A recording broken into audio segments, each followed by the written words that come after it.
On this episode of Still Loading, we are riders on a mission.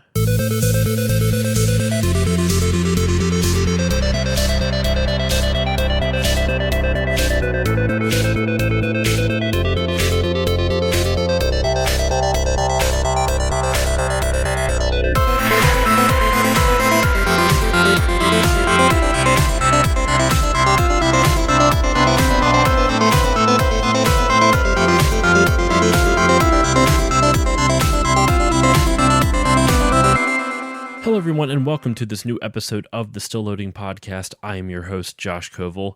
This week's episode is going to be a little bit different. Not necessarily different in regards to the format, but different in how it connects to video games.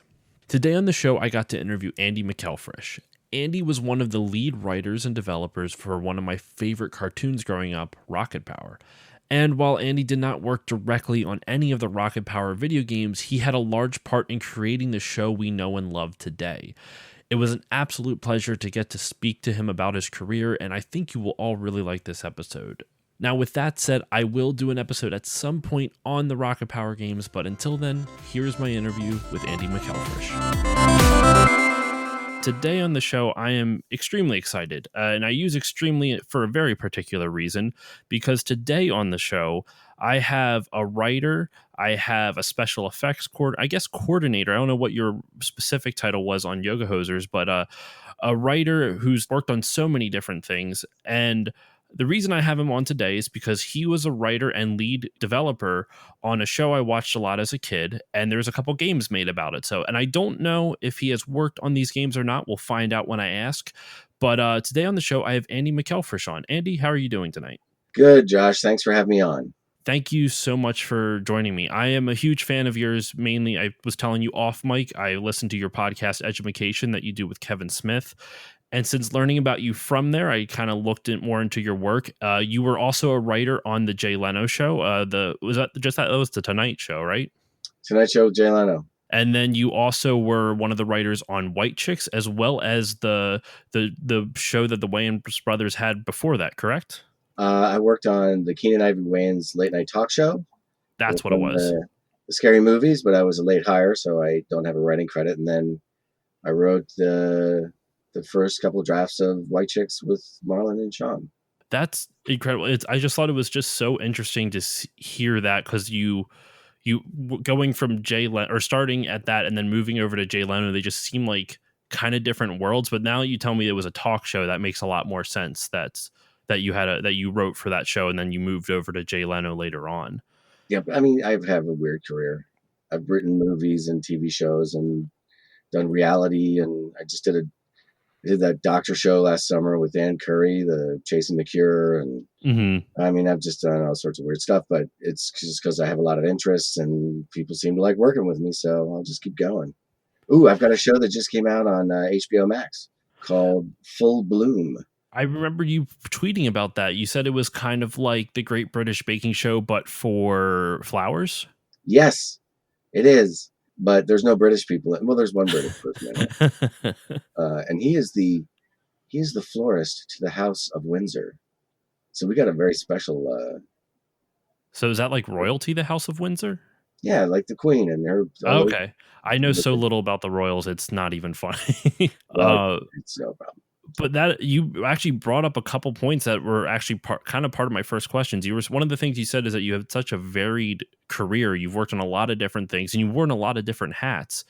And one of the things I wanted to talk about is that Rocket Power specifically was so different from a lot of your other writing credits.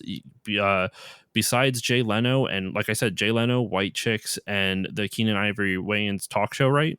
Yeah, I mean, I started my career as a food writer. There's a restaurant guide called the Zagat Survey. And it used to be a little book, and I was their first employee. I designed the books and wrote lots of food reviews, and I got to learn a lot of stuff, which is what I enjoy in my work. If I get to learn stuff, then I'm very happy. I also had just graduated from college, so I was a swimmer in college, all through college, and I weighed 158 pounds. God, I wish I weighed that still. And then 8 months later, after working as a food writer, I weighed 203 pounds. So, I could see the temptation and why that would happen. so it's not like I went to the fancy restaurants when Le Bernardin opened in the Hyatt Hmm. of New York. It was like one of the most important restaurant openings in the U.S. in the last 50 years. Hmm. Zagat went. Zagat and his friends went. But when like Stick to Your Ribs barbecue or every Thai noodle house, or we were running a pizza survey for the New York Times, I went, and I got just fat. I just got fat. I mean, you ate good food, but that good food took its toll. I would also ate terrible food. Like I got food poisoning my first year probably 8 times. Ooh, It was the only thing ooh. keeping me from becoming 250 pounds was all that vomiting. That's a weird thing to bank on. Like, you know what? I eat all these unhealthy foods, but I hope that one of these will just give me food poisoning so I can just lose all the weight I just gained. Oh, it was awful. Oh, no. But I did have we used to have friends over. I had a refrigerator full of tinfoil swans, which, if you're not familiar, at leftovers at a restaurant, they often will wrap in New York. They'll wrap them up as a little tinfoil swan. Huh. We take them out and we'd heat them up, and you know have a delicious walk through some of the more excellent foods that we've had recently with friends. It was nice. That's cool. I didn't know they do that. I don't get to go out all that, and I live in such a suburban area, so I don't really get to make it up to New York very often at all. Um, no. So you got into your writing career through food, through Zagat. How did you Yeah. transition that over to, I guess, Hollywood, for lack of a better term, for working in the industry? Well, I mean, I wanted to be a TV writer or a movie writer or both. And when I got the job at Zagat because his brother-in-law was starting his own ad agency, and a friend of mine from 2 years before had worked as a copywriter at an ad agency and found that that was easier to transition to working in television. Uh, Okay. but the brother-in-law did not have his. I was going to have to take another job in Philly. The brother-in-law did not have his payroll together, and so Zagat's like, "Why don't you work for me until he's ready?" And then once it was Oh. time, Zagat was like, "You can't go. I can't let you go. You're going Oh to no. do it." So I stayed there for a while, but I got to hire some folks, and some of the nice young people I hired left Zagat to go across the street in Columbus Circle to work at MTV. And Okay. so a friend of mine, Anastasia Pappas, who's a wonderful friend, she was working. She did a show for MTV called the Top 20 Video Countdown, and she would have these famous guests, and they'd be on to promote their stuff. And her second guest she had on was Kelsey Grammer, and he was promoting the show Frasier, which was just starting. Oh And wow. he wanted That's to, definitely putting in a time and place too for all the listeners. yeah. So he wanted to do the show like Frasier, but the writers on Frasier were like, "We're not going to write that for you." So he asked her if she had anybody that could write a funny script in the character of Frasier. And she called me because she's like, "You're funny, but your dad was a shrink, so you must know something about this stuff." And so I wrote the script, and she said, "This is MTV, so always go a little too far, and we'll dial it back. When I give him the script, he'll know that you've gone too far, and we can just dial it back." And so I put in stuff like there was a Nine Inch Nails intro, and he's like, Nine Inch Nails. They remind me of when I was a kid feeling the sting of my father's belt, like all this craziness. And he did it word for word.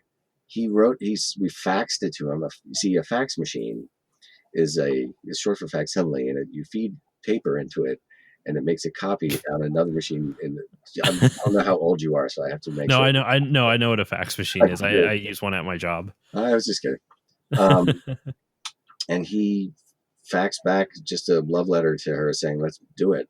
So I got to go to that taping and meet him, and one of her boss was like, "Hey, what else can you write?" I was like, "Anything." So I freelanced there for about 6 months, and then freelance. I quit Zagat, but freelanced for Zagat, and then I went full time at MTV to start their home shopping network. Okay. We did the Beavis and Butthead Mega Model Jam, the Rolling Stones Voodoo Lounge tour, Hmm. the Naughty Gear from Naughty by Nature. Did a bunch of shows, And then they brought me into the sort of marketing part of MTV and said, we do these specialty locations like the MTV Beach House and Mount MTV, you know, the Winter Lodge and Spring Break. Would you be interested in kind of writing, because you've done these sales things for us, writing stuff for that? So I partnered with Michael Bloom, and he and I Mm-hmm. were partners for a long time. He and I did Rocket Power together and so on. And we did the MTV Beach House in Malibu. We did 2 years of that. And that was partly because we got to do really anything we wanted and do crazy stuff. One of the VJs got sick, the guy that would do the menus, and menus on TV are what was like coming up next, Yeah, alternative yeah. nation. Then at 3:30, he got sick, so Michael just picked up a big tiki mask we had hanging on the wall, and he would dance around. He rolled his pants up so you couldn't see, you just saw legs, and he danced around. And I did the voice, and we did like 2,000 of them in the first summer. I was the mighty Beach Wow. House tiki god, and I would make a reference to, I would say, you might remember me as, and then something from, you know, retro TV, because Viacom had just started Nick at Night, Mm-hmm.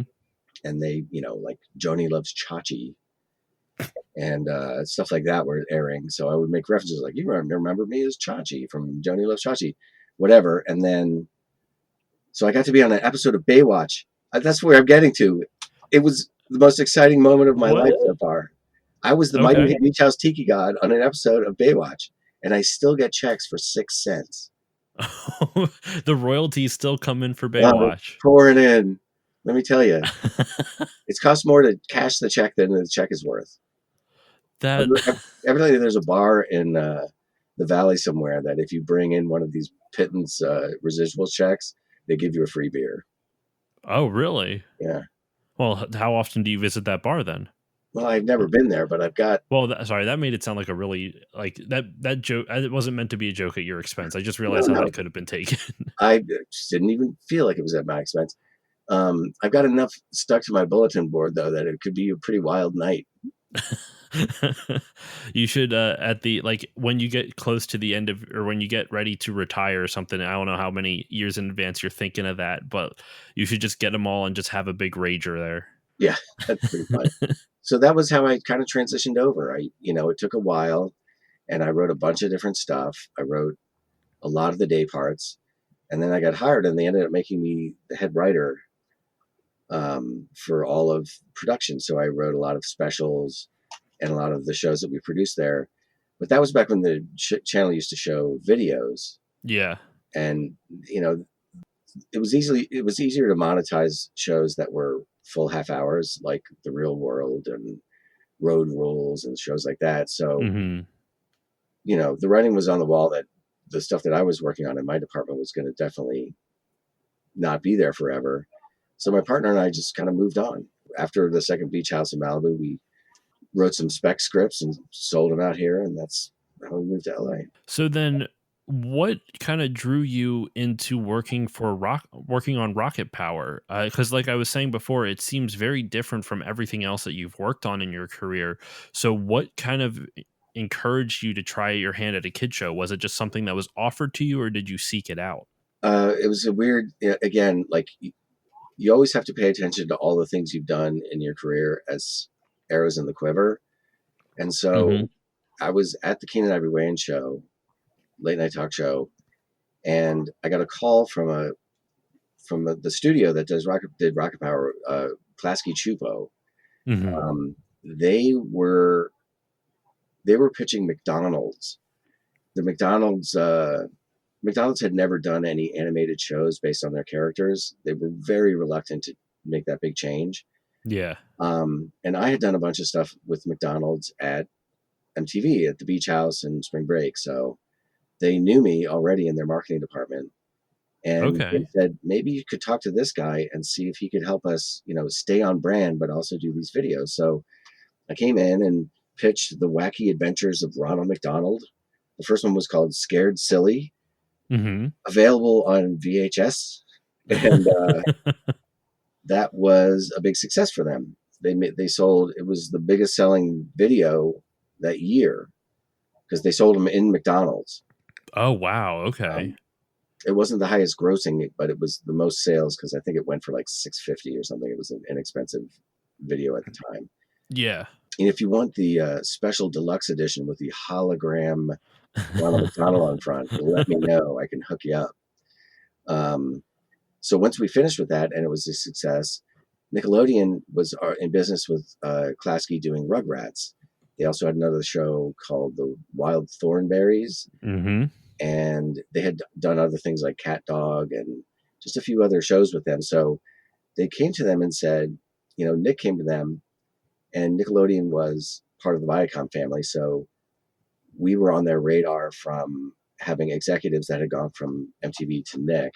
Mm-hmm. And so they said, we have a show that we just have a title and we don't have the characters and we don't know what it's about. We just know that we want this extreme sports, kids that do extreme sports. We think it'd Okay. be a great marketing opportunity. And so they asked me and Michael to come in and pitch it. And we just pitched stories from when we were growing up as, in South Jersey doing, surfing and skimboarding and water skiing and all those sports, but we updated the sports, but we kept the stories the same. Okay. So that's why if you watch Rocket Power, you will hear them use expressions like shoebies, which since you're from the Philadelphia area, you might be familiar. That's a very East Coast, South Jersey term. Yeah. And it means people that just are there for the day. They're like kooks, they're city folk who just come to the beach for the day. Yeah. Yeah. A lot of people think this comes from the shoes that they wear, but it's actually back in the day, they had a railroad line that went from Philadelphia and then it went down the coast of South Jersey to Okay. Atlantic City, and you could stop off and get off at anywhere from Wildwood to Avalon and wherever. And they would give you, as part of your ticket, it was a round trip, and you would get a shoebox with a lunch in it. And so they Oh. called those people shoobies. And so that's how Michael and I got in there, and we lucked out extremely because when we signed, they started making the Rugrats movie, and they'd not made a movie there before, and Mm-hmm. Nickelodeon had never made a movie. And so all of our executives were all focused on that, and we would pitch ideas and write scripts, and they'd be like, yeah, that's fine. So we got to do what we wanted. It was great. It's a really great experience, and the people at Klasky are super, super talented. And Jim Duffy was our lead director, and he's like a legend. He did um, just so many big shows. Like he did the G.I. Joe cartoon. I don't know if you ever saw that. I'm a little bit, so I'm 31. I was a little bit too young for G.I. Joe, but I pretty much a lot of the most popular 80s cartoons, I have at least watched an episode here and there. So I Yeah. know what you're talking about. So he famously, they were making the show and the voice actors sounded very flat. It was a big action show. And so they all show up one day and he's put in treadmills into the recording booth. All the Really? actors had to act while running on a treadmill, and it made the show great. And he was like, "You've never gotten good work out of people faster than by telling them they have to run on a treadmill while they're doing it." But they loved him, and so much so that if you look at the voice credits on that show, Snake Eyes is Jim Duffy, and of course, Snake Eyes is a character that never spoke. Oh, okay. Isn't that funny? That is really funny. That's crazy. And I just looked him up. I had no idea how much stuff he had done. I do see, unfortunately, he passed away in 2012. Yeah, he was up there But in years. He yeah, didn't look after himself too well, but he was a really great guy. he did Captain Planet as well. Yeah, So many. So I'm a. It's weird. Like I'm technically an '80s baby because I was born in '89, but I'm really just a '90s kid. yeah. And even then, that's all before I was like 10 years old. So it's like it's a very different memory from once I got into junior high. But like a lot of the cartoons that like I was a huge Rugrats fan, gigantic Rugrats fan. So Mhm. I would always remember how do you say Klasky? Is it Zupo? Chupo. Chupo. Okay. Klasky Chupo. I would always remember their banner that would show up before all their cartoons because they did so many things that I ended up watching or paying attention to. It's crazy to see how much of them he did. Once again, that's one of the reasons I wanted to have you on, just because rocket power was a huge thing for me. It was right when I got into extreme sports, even though I can't do any of them. I can't skateboard. I played hockey, so that's the closest that I got to them. Mm. But I lived vicariously through Otto and Reggie and Twister and all that. So And the you, squid. Don't forget about uh, Sam. I one of my favorite things that I didn't notice as a kid is your little joke for his last name. Dullard. Yeah. And the fact that he's kind of like the more tame one out of all of them, and he's the dullard. I thought that was, as a kid, that went right over my head. But I was rewatching some episodes in preparation for this, and I like a lot of the little jokes that you throw in there that you don't, that go over kids' heads. That's one of my favorite things, rewatching old kids' cartoons and movies, seeing those slight little nods for the adults in the room that have to begrudgingly watch their kids' cartoons. Well, there's some funny stuff in there. The Sam, actually, the character design, if you were to see me now on a Zoom, you would see me as having it's gray hair, but very light hair, big black glasses, and perpetual tan lines because I ride a motorcycle. Mm-hmm. And so they gave all those characteristics to Sam. I thought that was funny. Originally, Sam was from New York. We wanted to have the kid be very street smart, but not very uh, good at sports. And so he would, was going to bring a different vibe to them. And the Nickelodeon said, well, we prefer that he was somebody really from a place that doesn't have any sports like this. And that's why he didn't do it. So while we were getting all of our scripts and everything accepted and all of our ideas they loved, the design guys were getting tired of redesigning the characters over and over again. And so originally his shirt said NY. Okay. And they were like, can you make him from Nebraska? And I was like, all right. And they just erased the Y and stretched the N out over him. So they didn't have to do that much work. The entire month of December here on Still Loading has been sponsored by Geek Guilt. Geek Guilt is the online store for all of your geeky needs, from clothing to costumes to home living to the video games themselves. Geek Guilt is worth checking out. And right now they have a special on mod mics.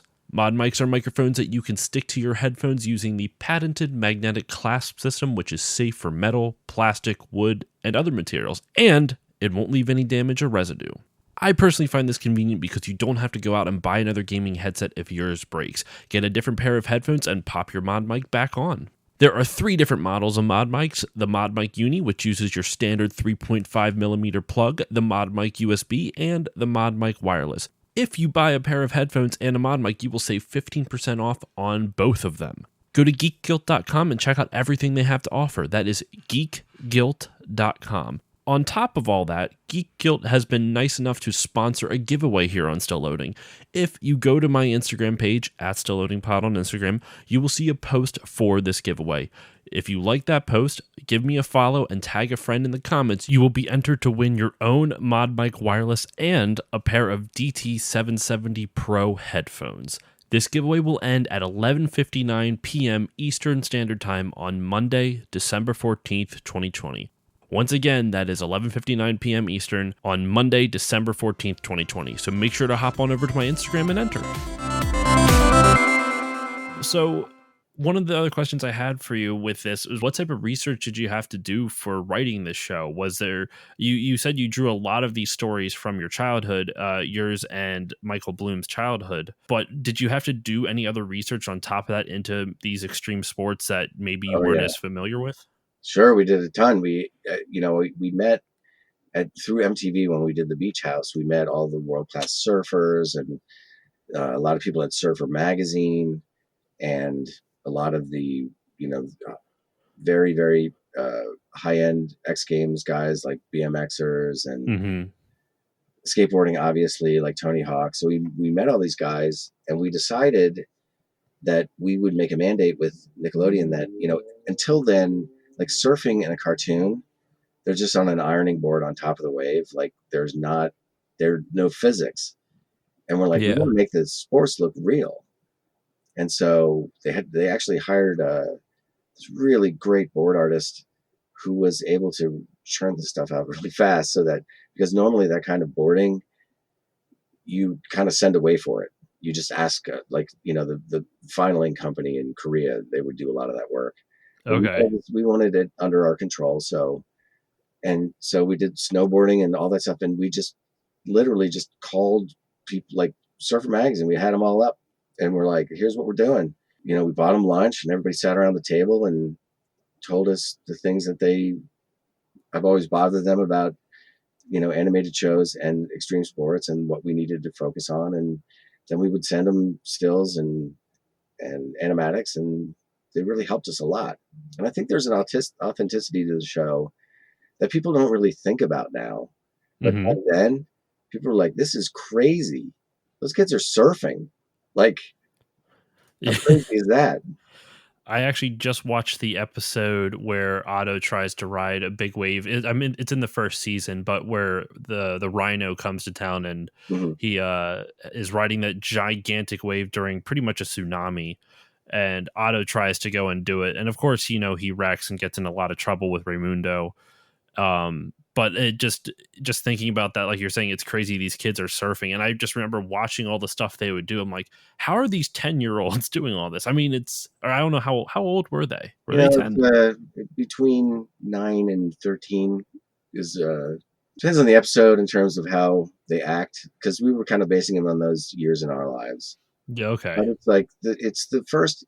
What really is important. It's like that first time when you have freedom as a kid, when your mom and dad say you can take your bike, like we're not going Hmm. to be with you, and you do it, and you're as responsible as you can be until you're not, and then Yeah. that's when the stories happen. So The one thing I was going to say as well is you were talking about the realism in it, and it was funny. I was watching it yesterday, and my wife was in the room, and she was watching it. And it was the episode where Sam and Twister or Maurice, Sam and Maurice are doing the lifeguard in training, or oh yeah, becoming lifeguards and trainees. And the one thing she commented, because my wife was a swimming instructor and a lifeguard, and she was saying everything they were doing is surprisingly accurate for a kids show. Like that's what they would do if yeah. someone was actually drowning. And knowing what I know about you with education, I was like, I wonder if that was an Andy McElfresh touch, like something where it was that realism is something you wanted to incorporate. Well, Michael and I were both lifeguards, and we both taught swimming lessons, and I we both, forgot you're a swimmer. You mentioned that yeah. earlier. So it was definitely that one came from us, but in Southern California, there's a big tradition of junior lifeguarding. Hmm. So those were all drills and things, and we have friends that were lifeguards, that did that stuff. And we were lucky. We got, I think that character was played by Arlie Ermy.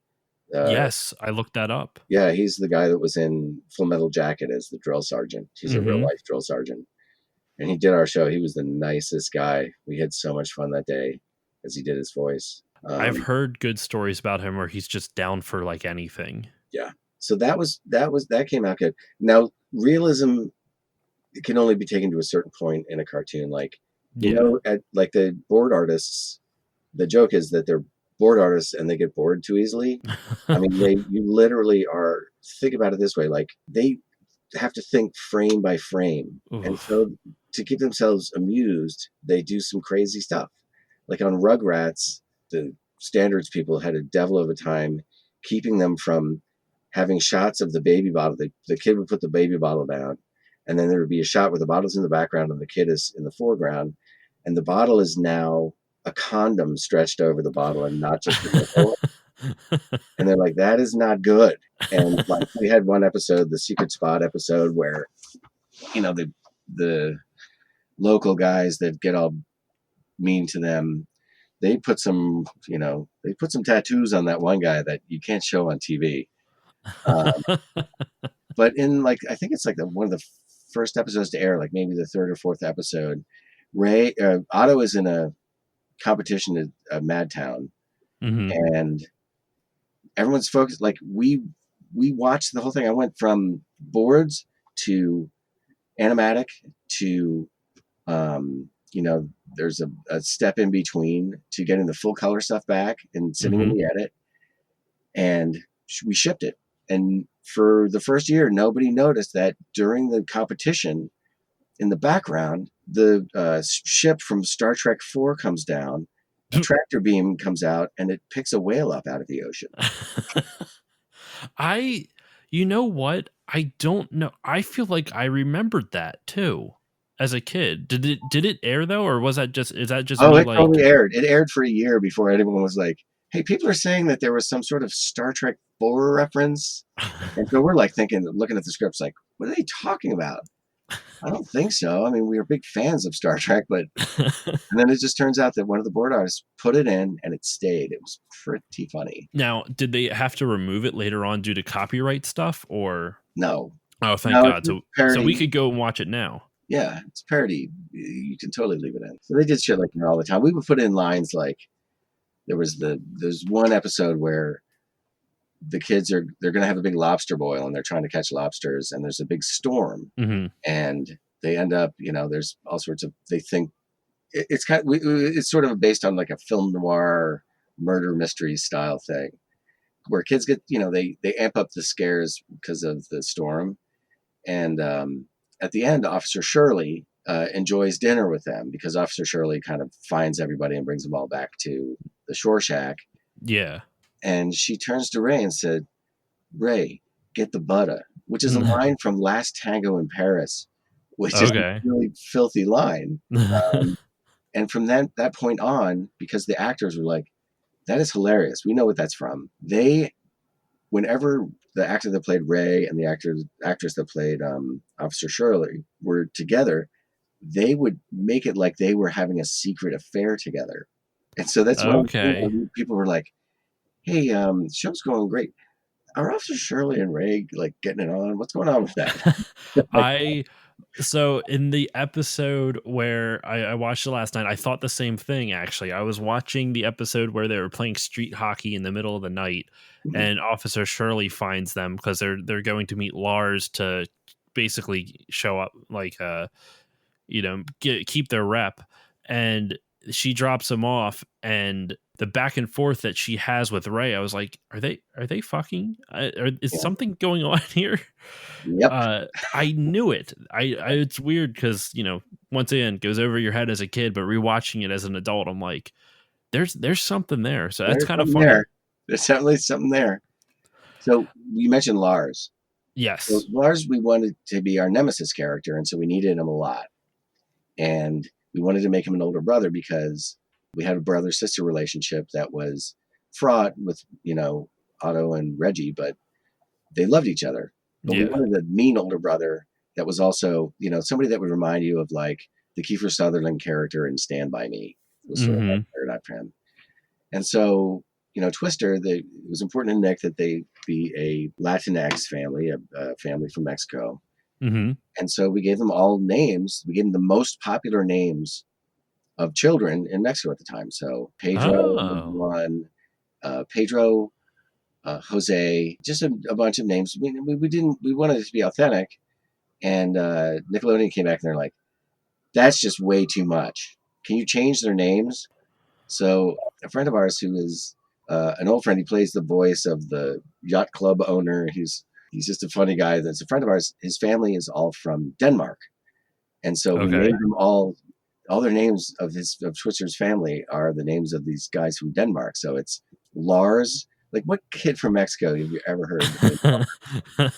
Yeah. And Maurice and Philip and Kim and uh, Dog.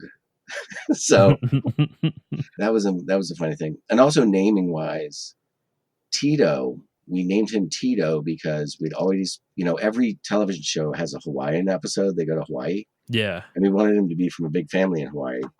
And so Tito's family is Michael, Jermaine, Tito. They're all the names of Jackson 5. Jackson 5. Yeah. Yeah. That's so clever. That's funny.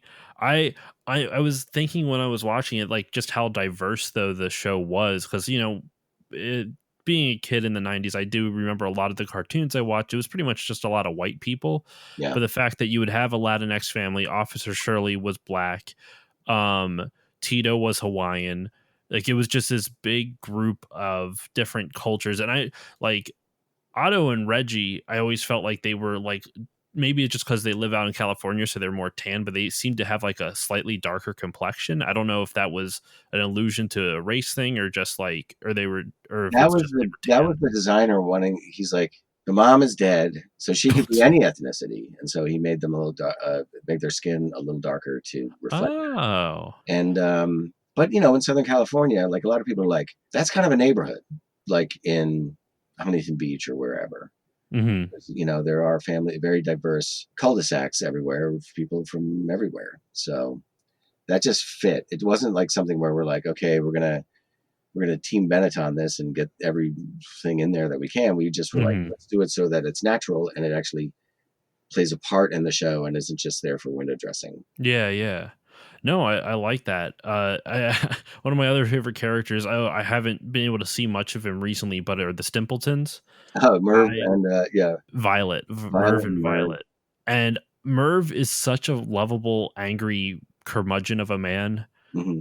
But it's like just watching how angry he gets over the smallest things. It makes me laugh so hard. Was his character inspiration that you created, or was it based off of someone you know? Well, there's a few, like a lot of the lines that he has. By the way, played by the beautiful soul Henry Gibson, who Hmm. he was on Laugh-In. He's just the nicest man. He's passed away since, but that was another love fest we had. And then Edie McClurg played his wife, and she's a big character actress. You've seen her in a million things. Okay. But he, like my wife's dad, would always. He was very loving and not a mean, a grumpy person, but he would always give out with these lines like he was. So we'd Hmm. always say, like, Joanna's mom would say, like, well, we're going to have to get going, Leo, or we're going to be late for the whatever. And he'd say, keep your shirt on, woman. And that's where Merv got a lot of his lines. Oh, that's so And funny. obviously, there's nothing worse for a bunch of kids that want to play street hockey than having a grumpy neighbor that is shitting them all the time. Or I'm All the sorry, time. I shouldn't swear on this podcast. No, you can swear. It's fine. It shows it in the second episode where Reggie's in charge of watching, or maybe it's not the second episode. I think it's in the. I don't remember. It's in the first couple episodes. I don't know if it's segment A or B, for which one, but where Reggie has to watch their pool and then they end up draining it, and so they Yeah, can go skateboarding, and then they flood. Twister doesn't put it all in. He's supposed to put the hose into the storm drain, and it doesn't. It goes into the Rocket's basement. So when they suck all the water back, it ends up with all of their stuff in the middle of the pool. yeah. I don't know. I enjoyed the show a lot as a kid, and it was funny because my neighbors were into the extreme sports, so it was my way to kind of connect with them.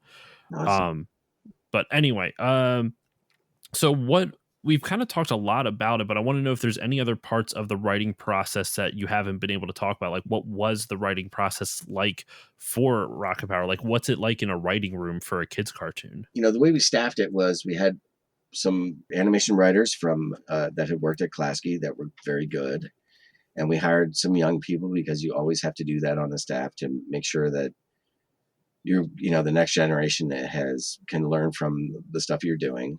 Hmm.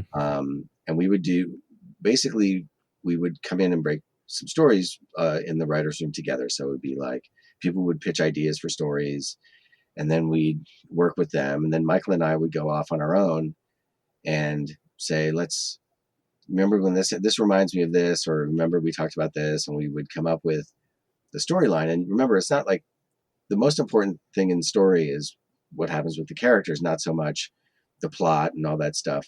Yeah. And then we'd find the good overlays for the plot, like, oh well, taking their freedom too far, we'll use that story idea in this one where they go very far afield and scare people because they can't be found, sort of thing, stuff like that. Yeah. And then we would go back and sit with the writers and talk, and we'd assign them. And so usually the person that pitched any part of it would get to write the first draft of the script. Hmm. Um, and then Michael and I would rewrite it, and then we would read it to each other in the writers, we'd all get together and read it. We didn't do it for every episode because once we got, these were 11-minute episodes. So, there's 40 of them in a season. So we got to know, like, oh, this one's solid. We don't have to do a read through. Let's do it with the actors and then let their performances find the way we tweak that line or Okay. make the run shorter or whatever. One important thing is for an 11-minute episode, you have to be able to say what you have to say very quickly. And so you have to really craft it so that people are speaking to each other in ways that are realistic, but also that drive the story fast and hard. So Mm-hmm. that became, and it's something you see like with a lot of like when I started out, my first movie spec I wrote was 206 pages. Oh my Kevin God. Smith, yeah, Kevin Smith wrote a 390-page script once. I mean, and then you learn that's not what a movie is. That's not what a TV show is. Yeah. You know, it's one reason I got hired on the Tonight Show is that I did an ad parody script as part of my sketch pack. It was one page. A page is roughly 30 seconds Mm-hmm. to a minute, and it was one page long. And the head writer's like, everybody hands in 5-page ad parodies. There's no 5-minute ads. So Yeah. that was one of the things I learned at Rocket Power was how to be more efficient and find a rhythm that you could get your story told really quickly. And that makes a lot of sense to me, especially my boss at my job always says brevity is the soul of wit. Yes. And so I feel like that definitely makes sense, especially for a kid's cartoon. And as someone who tends to over explain and and speak in a lot of it's very superfluous. I just use way too much language to get to a point that I'm trying to say. So I need to work on that. So it makes sense because you only have 11 minutes, like you were saying. And I even think back to like Looney Tunes cartoons where they're what, 7 or 8 a piece or something like that. They're a little shorter actually, but some of them are that long. But that's a different kind of writing. In fact, we Yes. went to Comic-Con when our show debuted, and they put us on a panel with guys that did more classic animated shows. And there was a big argument. They're like, we don't board our show and then write the script, which is how a lot of shows are done. Like everything from the Flintstones to a lot of shows. It's a visual medium. They start with the boards and they come up Hmm. with sight gags, and then they go back and say, okay, what story can we make out of this? We're like, Oh. to us, the most important stories are ones that we can't just find in a board. They're ones that we want to tell about our own lives. So we did it as sort of an opposite way. There were a lot of opposite things about Rocket Power. We did not use adults to play children, which Hmm. most cartoons like The Simpsons, it's Bart is played by, and all the kid characters are played by adults, and Hmm. Bart's played by a woman, and that's always been the way it's been. So that's why, like in season 3, when Michael and I had left, we were like, we're gonna have to cast new kids because these kids are growing up, man. Twister his voice is deeper than mine, and they kept him. So now the Twister's like, third season is like, come on, guys, let's get it back to the. And it's like, what are you doing? But that's it's fraught having a. That's why people don't use kids so that you can make 5 trillion episodes. But yeah, we used physics. We had a lot of research on the show. It was kind of an odd thing, man. The guy from the Flintstones hated our guts. I was like, what are you doing? Really? Can't we He was all that get angry along? about it? He was super angry. Well, it's not like he's working on it. That's kind of strange.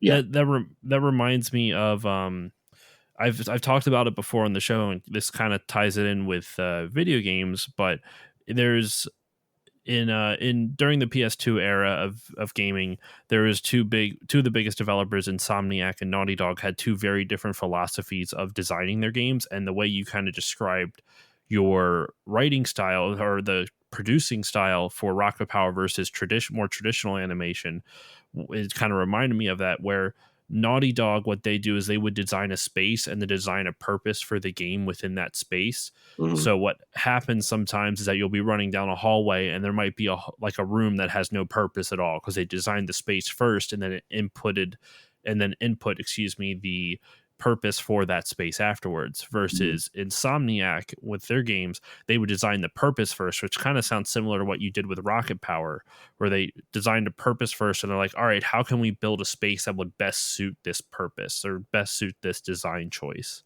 Mm-hmm.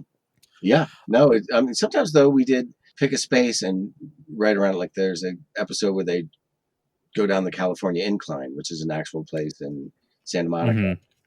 Mm-hmm. Um, but it really was to drive the story that every single kid does that hill before they're ready and they're in over their head, and it's terrifying.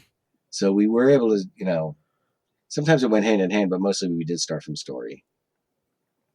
To kind of, because we are getting close to the time that you said, so I have a couple more questions for you. Sure. One question is I was looking up some of the games from Rocket Power. That the whole reason I had you on to talk about Rocket Power, because there are video games, like I said, based off the show. Mm-hmm. And the one game I'm looking at is called Rocket Power Beach Bandit. It said the writing staff was from Klasky Chupo, but did you provide any insight on the game? So, and if not, that's fine, but I just figured I'd ask it. So No, I did not. We were the game. You got to realize how this animation stuff works.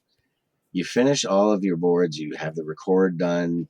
You edit the radio play version of it. Then you marry all that to animatic, which is basically a lot of stills with some animated elements in it that move very jerkily, but give you an idea of what the action is. yeah. And then you send it to Korea, and a company in Korea sends it back in a year, and they send you wow. back. So you get the color back, and basically you go through and you accept shots, and there's certain shots that our show, we did a lot. We accepted most stuff because we did a really good job ahead of time getting the boards right. Mm-hmm. Sometimes you have to have stuff redone, but you can edit with shots that are temps, and you edit. And I mean, so the time frames are really long. It's the opposite of the Tonight Show, where you write a joke in the morning and it's on TV that night. This is something where, so by the time the show is actually on air, we're long gone. Like we were off doing I don't know, what were we doing when the show started airing? It would have been in 1999, in August of 99 is when it first started. Yeah, I think in 99 we were doing we were at Fox TV studios doing like some reality show. But that was a cool job only for the fact that our offices were in Nakatomi Plaza from What? Yeah. Really? Yeah. I forgot that was the Fox building that's from. Yeah. Or that Die Hard is from. Or takes Our place, office, and I can't speak. Our suite mate was the nice lady that produced Fight Club. And then Chris Columbus and his team moved in for 5 weeks of pre-production on the first Harry Potter movie. Oh, wow. So we had brushes with greatness there. But the weirdest one was you'd show up at the lobby after lunch or whatever, and the Secret Service would hold everybody downstairs because Ronald Reagan's office was on the top floor, and he never went. What? He was already senile at that point. But he would come in once in a while, and nobody was allowed in any of the elevators while former President Reagan was in transit. Yeah. So that's what we were doing when the video games were being made and that kind of stuff. So no, the like I said, the only reason I was curious is because it mentioned that like the Klasky Chupo team wrote it. So I wasn't sure how much of that was involved. Like, how were you part of that team? And I'm kind of glad to hear that it wasn't, because the plot of the one game is that some villain steals all the sand off of their beach. That's just stupid. I know. And so I wasn't going to say anything if it was you, but I'm happy to hear it wasn't, because it was just like this. It was a very comical, over the top villain who is basically like this big guy from I don't even know if this was in the show, but the CEO of a company called Golem Industries, and he steals all the sand off the beach. And I didn't get to the end of the understanding the story. It was very strange and very bizarre. But anyway, I just want to slap somebody right now. I get the Golem. Okay, the Golem is from traditional Jewish mythology or mysticism, whatever you call it. Yeah. Folktale of the sort of automaton person that, it's something that you create to do your dirty work, and he's made of sand. And actually there's a lot of robots in the that you fight in the game, so that kind of plays into that automaton thing. Yeah, it's not very well. Sorry, but if I seem cranky, I sprained my eye rolling it just now when you It's it's a kind of ridiculous plot. It just reading it off of Wikipedia quick, the gang is just about to start their summer vacation when they realize all of the sand in Ocean Shores has been taken away by a mysterious criminal. After investigation, they find out a company called Golem Industries has stolen all the sand, and the gang decides to go about stopping them. I don't know why he decides to do it. It's a very strange plot.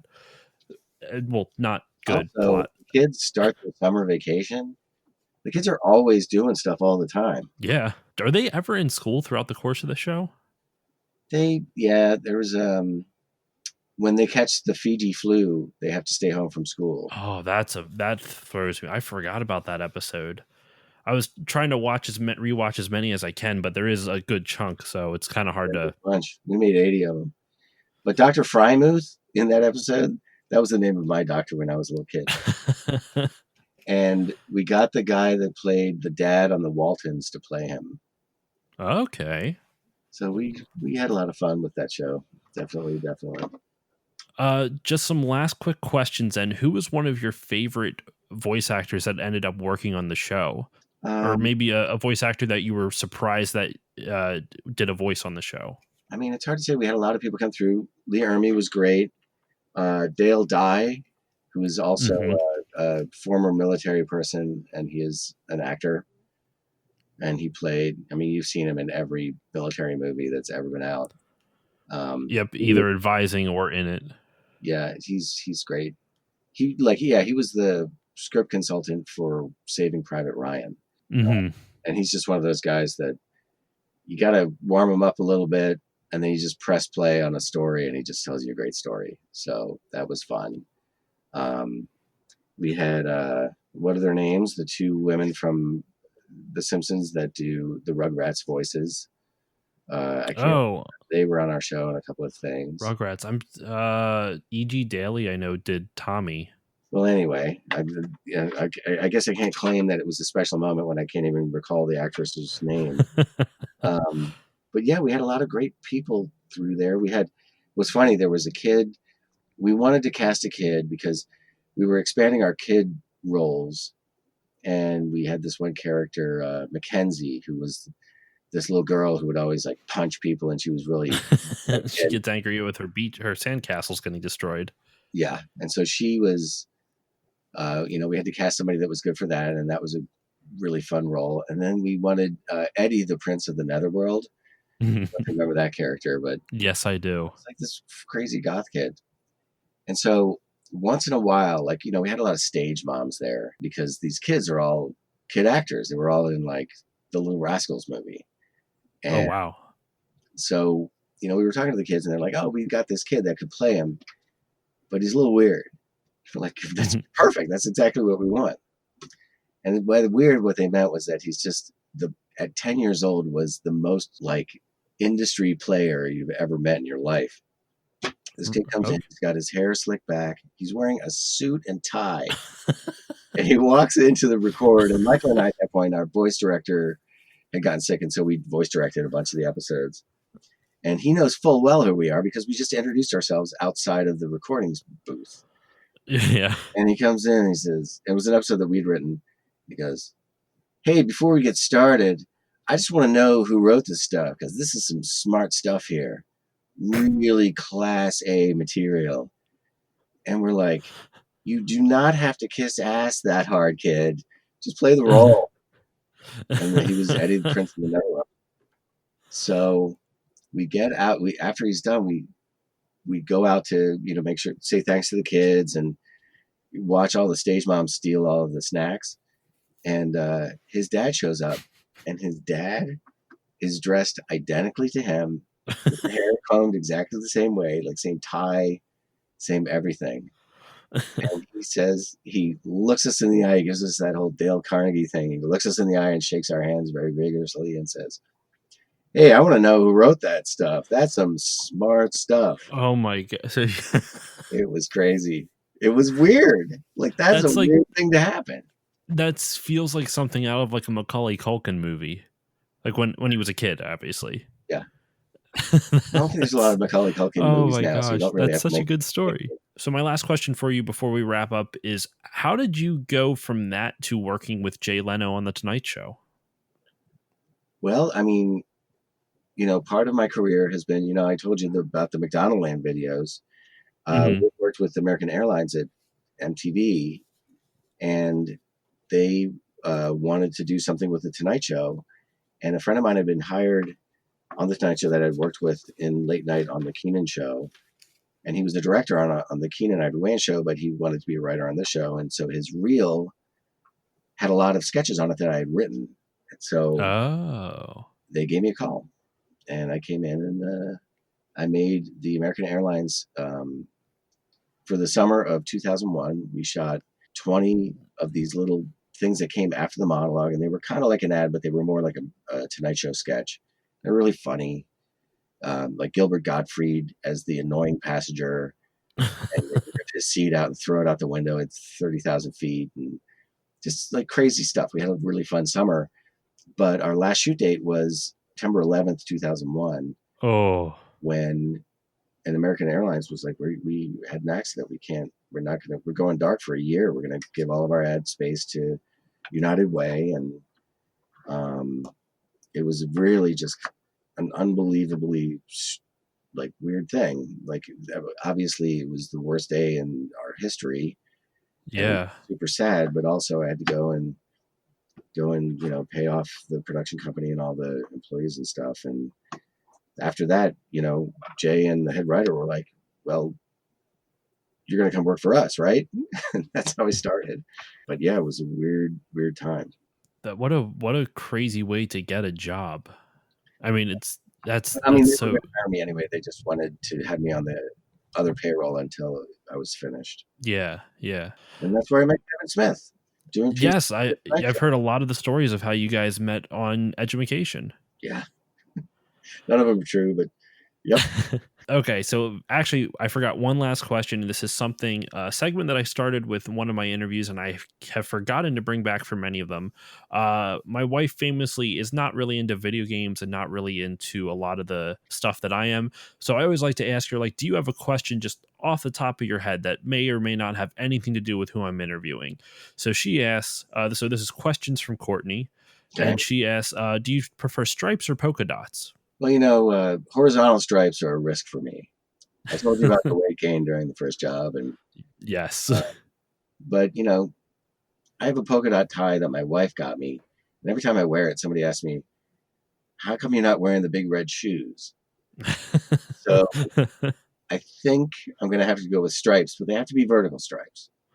That you answered the follow up. If it was stripes, I was going to ask horizontal or vertical, and if it was polka dots, what size of dots? So we have our answer. Andy McElfresh definitively says vertical stripes. So Yes. adjust your wardrobes accordingly. But okay, that will do it for this episode of the Still Loading podcast. Andy, seriously, thank you so much for joining me on this episode. Oh, thanks for having me. I'm really happy to be here. Where can the good people find you on social media? And then after that, is there anything you'd like to promote? Let's see, at Edumacation Andy on Twitter, and then I'm on Instagram. I've been getting into birding lately. Got a lot of beautiful bird photos. If that interests you at all, and I also post funny stuff on there, and that's MT Verbal. And then, as usual, you can follow me on Facebook, Twitter, and Instagram at StillLoadingPod on all of them. You can also email me, stillloadingcontact@gmail.com. If you want to support the show, you can do that in a number of ways. You can go to Patreon and go to patreon.com/stillloadingpod and consider donating. Even just $1 a month will help grow the show. Probably more helpful, though, would to give it a 5-star rating and review on Apple Podcasts or whichever podcasting app you use. It helps more people find the show and helps spread awareness about it, so please consider doing that. And finally, the most important plug/shout out I have is the Bit by Bit Foundation. The Bit by Bit Foundation is a nonprofit organization whose mission is to put video games and video game consoles in the hands of children receiving inpatient care in hospitals. So you can go to bitbybitfoundation.org and consider donating. What a great charity! Now I feel guilty about plugging that's Kevin Smith Club, so you can listen to my podcast. No, you shouldn't feel bad. I haven't been able to donate much to the Bit by Bit Foundation, so I do my best by just trying to share it as much as I can on here. So, All right. but no, Andy, thank you so much for doing this. This has really been like this may be a little bit too, like, I'm fluffing you up a little bit too much, but like your podcast, like Kevin was one of the reasons I got into podcasting, and I found you through him. So like, this is really awesome to get to speak to you. Well, I'm so happy you invited me. It was great meeting you. And that will do it for this episode of Still Loading, and I will see you all next time.